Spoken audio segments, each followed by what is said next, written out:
জনের তালিকা স্কুলে টানানো হয়েছে।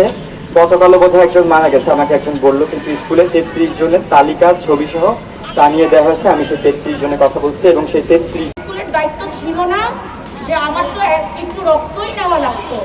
ওই রক্তটা নেওয়ার জন্য কিন্তু স্কুল কর্তৃপক্ষ আমাদেরকে 20 দিন পর ডাকছে। 20 দিন পর ডেকে তারপরে আমাদের সাথে মিটিং করে। কি মিটিং করে জানেন আপনারা? সে তার স্কুল বাঁচানোর জন্য মিটিং করে।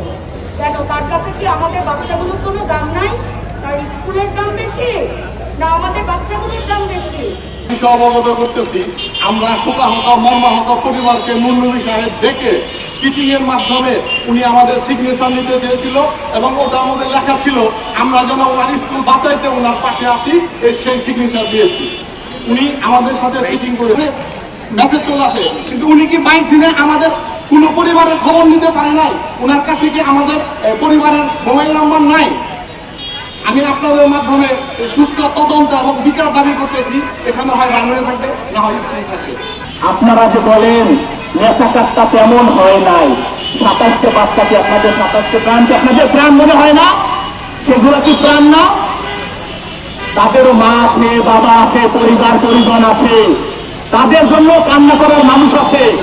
আপনারা তো একবারও সেটা চিন্তা করলেন না।